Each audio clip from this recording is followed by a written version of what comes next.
Hi friends, good morning. Welcome to Tulasi vibes. అందరూ బాగున్నారండి. అందరూ బాగుండాలని, అందులో నేను ఉండాలని కోరుకుంటూ ఈరోజు వ్లాగ్ అయితే అరిసెలతోటి స్టార్ట్ చేస్తున్నానండి. ఇవి వచ్చేసి నువ్వుల అరిసెలు అన్నమాట. మనం ఎప్పుడు కావాలంటే అప్పుడు ఈజీగా ఎలా చేసుకోవాలి, అది కూడా స్వీట్ షాప్ స్టైల్లో అనమాట. ఈజీగా మనం ఇంట్లో ఎలా ప్రిపేర్ చేసుకోవాలనేది ఈ వీడియోలో అయితే మీకు షేర్ చేస్తాను. ముందుగా బియ్యం నేను రేషన్ బియ్యం తీసుకున్నానండి. దీనికి 2 కేజీస్ వచ్చేసి రేషన్ బియ్యం తీసుకున్నాము.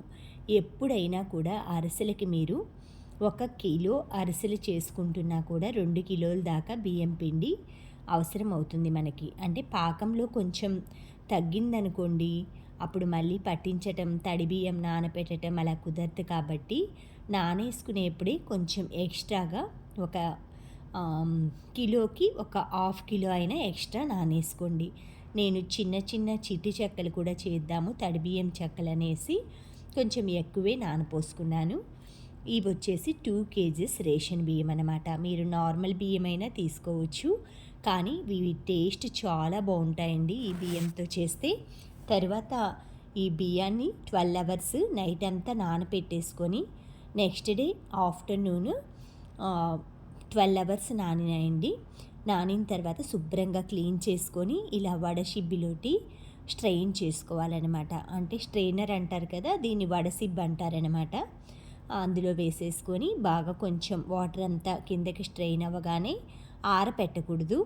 డైరెక్ట్గా మనం ఇలానే మిషన్కి పంపించేసుకోవాలి. అంటే దంచేది అది ఇప్పుడు టైం టేకింగ్ కదండి. ఈజీగా ఎలా చేసుకోవాలో చెప్తున్నాం కాబట్టి మీరు తక్కువ క్వాంటిటీ అనుకోండి, హాఫ్ కిలో రైస్ అలాగా మిక్సీలో అయినా వేసుకోవచ్చు.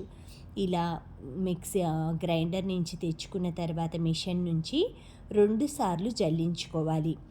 2 సార్లు జల్లించుకొని గాలిపోకుండా ఇలాగా పిండినంతా అదిమి పైన ఏదైనా మూత పెట్టుకోవాలి. లేదంటే అరిసెలు మనకి విరిగిపోతాయండి.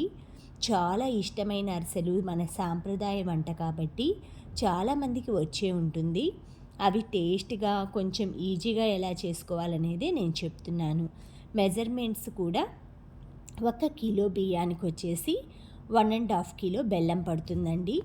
ఆ క్వాంటిటీ అయితే తియ్యగా ఉంటాయన్నమాట అరిసెలు బాగా. మీరు తీపి ఇష్టం పడని వాళ్ళైతే నేను చెప్పేది రైస్ పౌడర్ 1 కిలోకండి, బియ్యం 1 కిలో కాదు.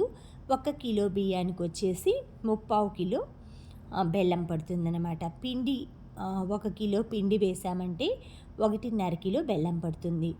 ఆ తర్వాత పాకం అది వచ్చిన తర్వాత ఆల్రెడీ నా అరిసెల వీడియో నా దాంట్లో ఉందండి. అందులో పాకం అంతా కూడా క్లియర్గా ఎలా పట్టుకోవాలనేది కూడా ఉందన్నమాట.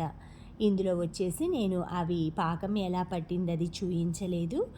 మనకి ముదురు పాకం రాగానే పిండి వేసి బాగా కలిపేసుకొని ఈ విధంగా కొంచెం నువ్వులు అద్దేసేసుకుంటూ, మనం నువ్వులు అందులో వేసామనుకోండి మనకి పైన కనిపించవన్నమాట. అదే నువ్వుల అరిసెలు చేస్తున్నాం కాబట్టి కొంచెం మనం చేసేటప్పుడు చేతికి అద్దుకొని చేసామంటే చక్కగా కనిపిస్తూ ఉంటాయన్నమాట. ఈ విధంగా అన్ని అరిసెలు కూడా ఇంతేనండి. మనం కవర్ మీద చేయటం, ఆయిల్లో వేయటం, తీయటం, అంటే ముగ్గురు కావాల్సి వస్తుందన్నమాట ఈ అరిసెలు చేయటానికి. కానీ మనం ఇంట్లోనే ఒక్కళ్ళం కూడా చిన్న బాండ్లీ అలా పెట్టుకొని కూడా ఈ అరిసెలు అనేది చేయొచ్చండి. ఎంతో టేస్టీ అయిన అరిసెలు అయితే చాలా బాగున్నాయండి. ఒక్కసారి మీరు ఈ మెజర్మెంట్స్తో ట్రై చేసి చూడండి. ఇంకొకసారి మనం బేకరీలో స్వీట్ షాపుల్స్లో అస్సలు తెచ్చుకోమన్నమాట. అంటే అంత ఈజీగా అయిపోతాయి, అంత టేస్టీగా ఉంటాయన్నమాట. Thank you friends, thank you for watching, thank you for valuable time. Have a safe day. Please like, share, subscribe my channel Tulasi vibes.